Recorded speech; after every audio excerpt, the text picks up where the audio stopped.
Matod pastubag nato sa Salmo, ang Ginoo nagbutang sa iyang trono dito sa langit. So wa gyud trono dinhi sa kalibutan nga gibutang ang Ginoo. Unsa may iyang gibutang dinhi sa kalibutan? Ang pagkasulugoon. Ngilingay mong tupad ing na unsay imong ganahan, trono o sugo.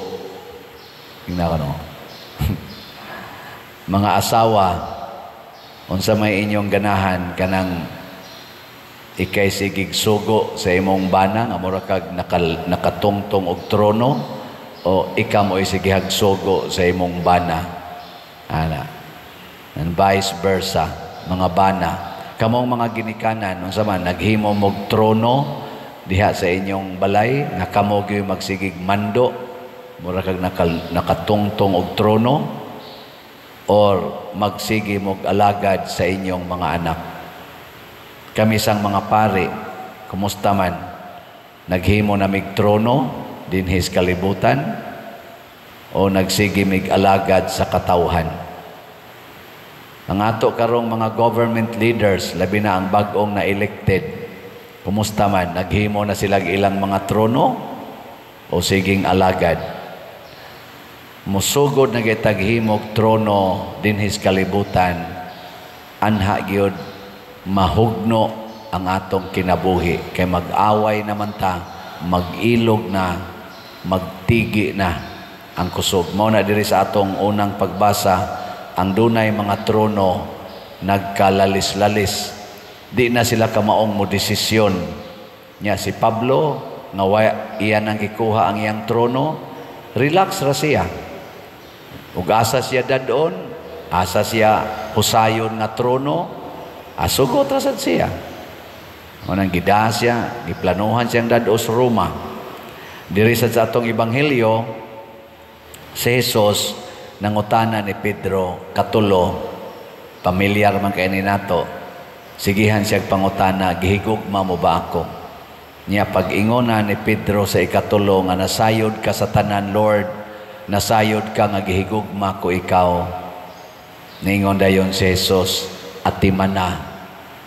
Amo gini yang tubag kanunay, atimana ang akong mga karnero. Pasabot, ayaw paghimog trono, paghimo og sana commitment, isip sulugoon, hangtod Dios kamatayon. Ug mao ni ang gikinahanglan nato karong panahona.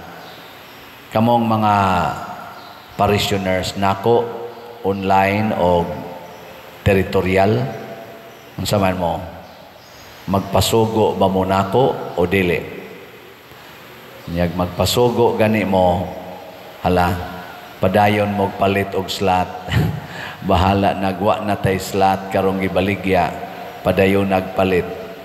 Og mas nindot inyong padayonon kadtong sitio kay sa tinud-anay napatay mga balay nga himuonon, wap atay budget kay na short na ta.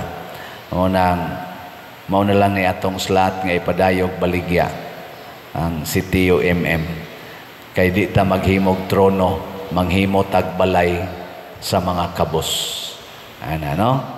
Mga kuan pa ni kabuk balay nang apply na to, mga 300 ang atong nabuhat, mga 135 nya atong niya karong tuiga unta 61 atong buhaton, mga pila pa may atong nabuhat, mga 45. So napay mga 16 or more or less 16 kabalay nga wapan nato mabalik og buhat. So kini dili na ni trono, pangalagad na ni siya. Og mao ni ang atong kanunay nga paningkamutan. Og iampo sab nato ang atong mga leader sa simbahan o sa gobyerno nga mahimo sad silang mga alagad, dili mga hari nga maghimo sa ilang mga trono dinhi sa kalibutan.